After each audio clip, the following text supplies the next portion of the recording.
Friends जो कृषक भाई माने पीएम किसान नु वार्षिक 6000 टंका सहायता राशि पाउछंती तांको पई एई वीडियोटी मोस्ट इंपोर्टेंट रहिछि।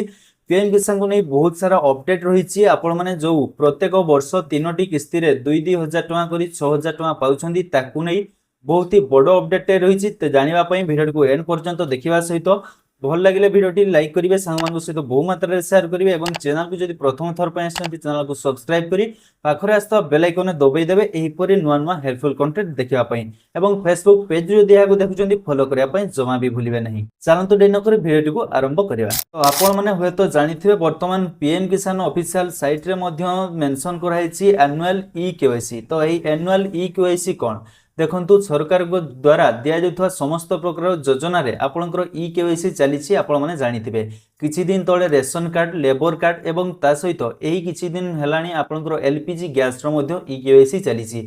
तो सेही परि भाव रे पीएम किसान ने मध्य आपनकर एनुअल ई केवाईसी। तो एनुअल ई केवाईसी माने आपनकर प्रत्येक वर्ष ई केवाईसी करिया पई पड़िबो। प्रत्येक वर्ष ई केवाईसी करिवा काहे कि बाध्यतामूलक देखंतु काहे कि ना जो चासी भाई माने मृत्युवरण करिसंती तांको अकाउंट रे वर्तमान पर्यंत टंका लागि चलीछि। मने करंतु वर्षे 2 वर्ष होलानी तांकर ऑलरेडी मृत्यु हो जाउछि किंतु तांको परिवार लोके तांको अकाउंट रे टंका लागुछि जेहेतु से माने अन्य खर्च रे लगै दउछंती। तो सरकार को कहवा कथा होछि जो माने प्रकृत रे चासी जो माने प्रकृत रे एलिजिबल टंका पाइबा पई हकदार तो तांको पाखकु टंकाटी जाउ। आ जदी आपण माने प्रकृत रे चासी एवं प्रकृत रे पीएम किसान टंका पाइबा पई योग्य तेबे आपण माने एही ई केवाईसी कंप्लीट करले आपनकर पीएम किसान टंका आपण माने प्रत्येक वर्ष निश्चित भाव में 6000 टंका सरकार द्वारा दिया जाउथवा सहायता राशि पाई परिबे। तो निश्चित भाव में एही अपडेट मते बहुत भल लागिला। आपनको केमति लागिला कमेंट जणिबे। निश्चित भाव में प्रत्येक वर्ष ई केवाईसी होबा दरकार काहे कि ना देखंतु जो माने दीर्घ वर्षे 2 वर्ष 3 वर्ष होई गलानी तांकर मृत्युवरण करिकि सेमाननको अकाउंट रे वर्तमान पर्यंत टंका लागुछि। तो जहाँ भी हो सरकार बहुत भल निष्पत्ति नहीं प्रत्येक वर्ष ई केवाईसी होगा निहाती दरकार कारण जो माने प्रकृत रे योग्य चाषी प्रकृत रे पीएम किसान टंका पाइबा उपयुक्त हिताधिकारी तांको ही टंका मिलू। तो सरकार को आउ एक कथा विनीत अनुरोध करुच्ची जो माने प्रकृत रे हिताधिकारी बहुत हिताधिकारी एमिति भी अछंती एपर्यंत टंकाटे पाई नांती। तो सेमानकु मध्य किभଳି भाबरे पीएम किसान योजना रे ऐड करा जिवो ताकू नै मध्य निश्चित भाबरे टिके दृष्टि आकर्षण करिवे। जो माने प्रकृत रे एलिजिबल प्रकृत रे चासी पीएम किसान टंका पाइबा पई प्रकृत रे योग्य ताकू एही योजना रे ऐड करंतु।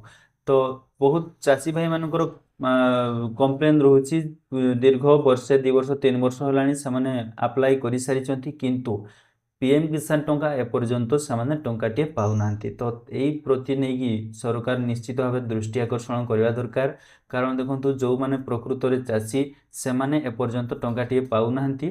तो या प्रति निश्चित भाव में टिके दृष्टि दवा दरकार। तो सरकार द्वारा वर्तमान जहाँ भी सब अपडेट होची आमको मध्य सरकार नियम अनुसार अपडेट होगापाई पड़ो नचेत देश बहुत आगू हो जाइथिबो आमे बहुत पछरे रही।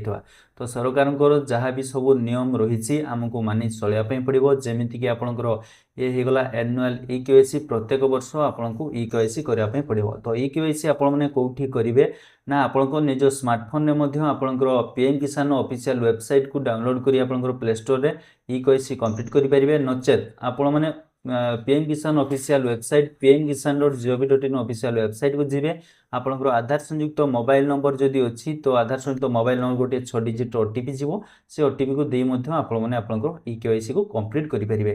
तो ये पीएम किसान एनुअल लिस्ट आपंकर पंचायत ऑफिस को किसी दिन भितर आसीज आपने सेठारु पाई पारे। वर्तमान पर्यंत तो ऑनलाइन अपडेट करा जाए नहीं जदि ऑनलाइन रे पीएम किसान एनुअल लिस्ट अपडेट करा जाए आपण मैंने निज स्मार्टफोन में चेक करेंगे और एनुअल लिस्ट रे जदि आपंकर नाम अच्छी तेबे आपण मैंने आपंकर ई केवाईसी को कंप्लीट करेंगे घरे बसी नचेत जदि आपने घरे बसी करें आपंकर निकटस्थ सीएससी सेंटर को जाई आपंकर ई केवाईसी को कंप्लीट करेंगे। तो एनुअल ई केवाईसी नहीं कि भावुची आपंकर समस्त प्रकार मनर डाउट मु क्लियर कर दे थाई पारे। तो जदि एनुअल ई केवाईसी को नहीं कि आउ किसी भी आपंकर डाउट रोची आपण माने कमेंट बॉक्स रे कमेंट करि परिबे आमे आगो वीडियो रे आलोचना करदवा।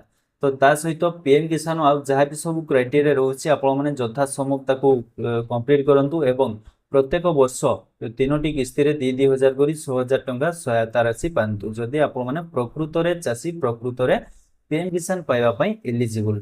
तो बेसी किसी आउ कहबिनी आपनकर जहाँ भी पीएम किसान को नहीं आपनकर मन में डाउट अच्छी आपनकर कंप्लेन रही आपण मैंने कमेंट बॉक्स में कमेंट करेंगे। आग वीडियो रे आम पीएम किसान को लेकिन अधिक आलोचना करवा। आज रोची नमस्कार, विदाय दिंतु। जय जगन्नाथ।